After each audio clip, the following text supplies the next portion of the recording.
Hi, this is Hope with Haley 2024, The Movement.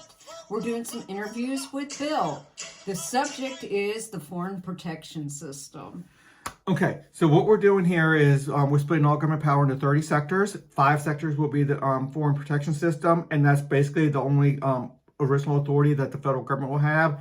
Outside of the Foreign Protection System, the military, the diplomats, and the like, the federal government will have extremely little power outside of that. A little bit.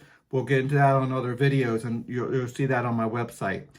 But what we want to do is split the power up, a separation of powers, if you will, into 5 sectors dealing with the foreign policy. One dealing with the diplomats, the officer corps, the commander-in-chief, the military itself, which is going to go dramatically into the free enterprise system.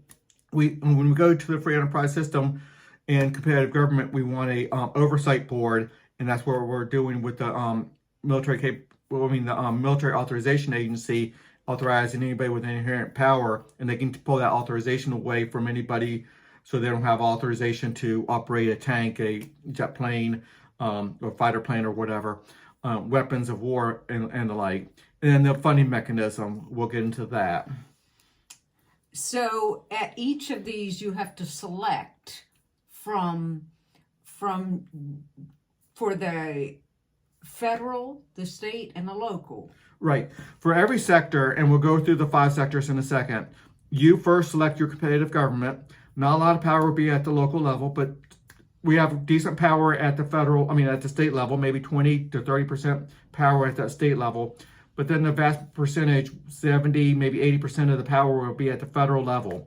So you pick what competitive government you want. How do you want to see your diplomats done? With just that in mind, you pick your competitive government. Now, the competitive government is not going to do a tremendous amount for diplomats because they're going to send representatives up with your philosophy. So the libertarians will get together, the liberals will get together, the Democrats will get together, the Republicans, people who like the Brookings Institute on the liberal side, people who like the Heritage Foundation on the conservative side. About 12 different separations there, 12 different groups with different philosophies of how you want to deal with diplomats to declare war. The diplomats will declare war, not to declare war. Deal with immigration and all the different foreign policies. So that's highly important that you pick it. You have your representation. That representation goes up, and they take care of just that responsibility. In the commander-in-chief sector, that's just your officer corps, the people who command the military. The only people that can utilize military forces are that sector. So you pick your competitive governments within that philosophy. And we were just talking about state, local, and federal. So that's all important, but the most important will be on the federal up there, and they will be your officer corps for there. On military corporations, that's not a lot of power, governmental power. That's more free enterprise military corporations whose product is military capability. The only way they can be utilized in action, not for training, but for in action, is through the commander-in-chief. Then we got the funding mechanism and the authorization that we can get into. Okay. So the commander-in-chief. Now, how would that work? Right now, we just have one president. Okay, we separate all that, and the 2 biggest sectors here for the top executive would be the diplomat and the commander-in-chief. The top executive for the military corporation will have very little power. That'd be more like the Joint Chief of Staffs, or they might want to call it a little bit different, but we can give that the title. They don't have any really inherent power to command the military. The military capability system, that's for funding the military. That top commander-in-chief, that top executive will just be for the funding mechanism. The top authorization, top executive for the authorization agency, they can pull anybody's power. So if they see somebody going rogue, they see somebody unpatriotic, they see something going wrong, they see corruption or whatever, that commander-in-chief can pull somebody's authorization to operate within the military, operate within this. So the commander-in-chiefs are going to be, the 2 biggest ones are going to be the top diplomat. You can call that the Secretary of State, if you will, the very top guy, and the commander-in-chief for the commander-in-chief sector, that's this officer corps. Now, there's a separation of powers there. That's going to be a checks and balance. The Commander-in-Chief has full authorization to use whatever force if there's foreign power threatening or invading U.S. soil and American people. If the Commander-in-Chief has to have a 70% vote to go to war outside of American soil, so it's not going to happen often, but when we really need it to go outside of American soil, World War II type of situation, we can go and take care of business.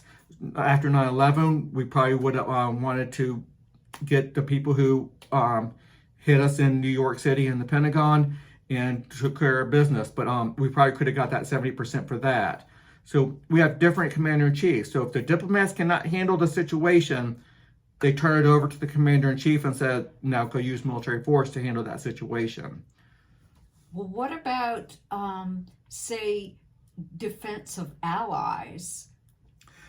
Well, that's the diplomats are going to have to deal with that. The defense of allies is going to be up to, we still need a 70% vote for that. So, but if we have a decision that we're going to ally, let's say NATO or other treaties we have, once we have a treaty, which takes a, I want to strengthen that treaty to a higher threshold. But once we have a higher threshold to get there, I want the states to have to agree to it and a couple other things. But to have, if we have a treaty, that's the diplomats already made that decision that we're going to use military force when certain aspects happen. So when those aspects happen, the commander-in-chief now has that authorization. Now you're probably going to have some board within the diplomats saying those thresholds have been met, and if other people don't think it's been met, we can go through the judicial system to make sure the commander-in-chief literally has that power. So we have checks and balances. So we can have allies and we can protect allies if we already have that treaty. So if we have NATO and it's an actual treaty and that's met its threshold, then the allies are going to be protected as well.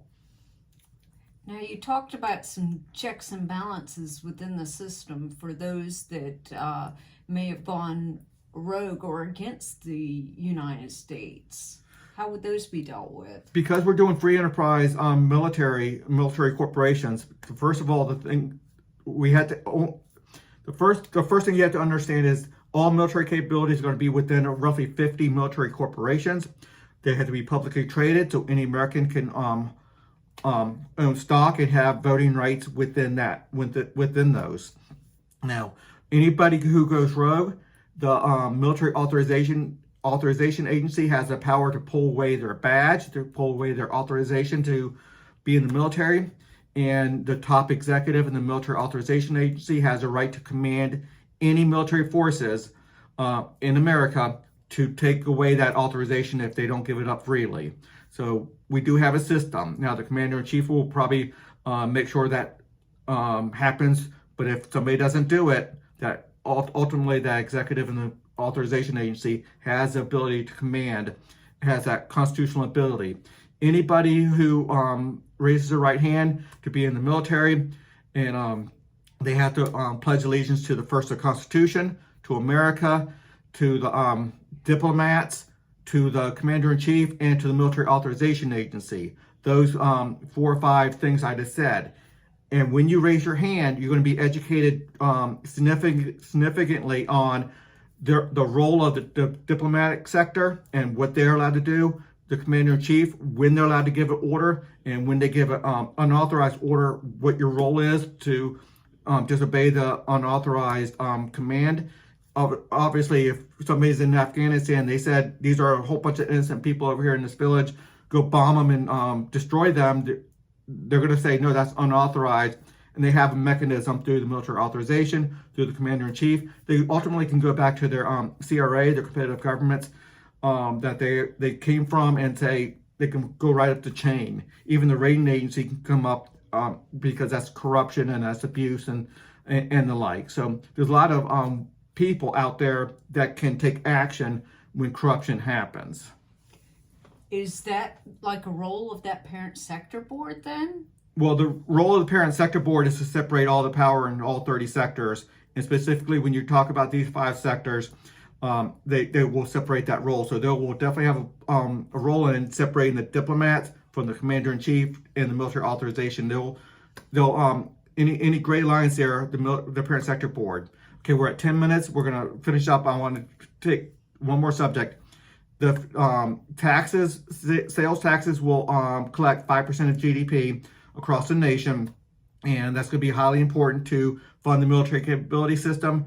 And then the military capability system is going to take that money, and they're going to they're going to fund all the 5 sectors. And the biggest, obviously, is going to be the military corporations, and they're going to be based off of their percentage of military capabilities. Again, their product is military capabilities to America, and they are very well versed on when they're allowed to use it and when they're not allowed to. And when they're allowed to use it is only through the Commander-in-Chief's thing. Obviously, they're in charge of their training and stuff. But the military capabilities will fund in a very free enterprise way, not how they get the money, but how they distribute the money. So it's not total free enterprise, obviously, but it's going to use a rule of prices, and there's not going to be any what do you want to call it? Any right of, I'm forgetting the term. Nobody's going to say you can't do this because somebody else is already doing it. I forget the term. It's all, I forget it. Anyway, we're going to go on. Everybody can get into any aspect of the military capabilities that they want to. So it's going to be very free enterprise. Okay. Go to my website. There's a lot more videos on this. There's a constitutional amendment that creates this. There's a lot of reforms within this. And this is just a short video just showing a couple aspects. Until the next video.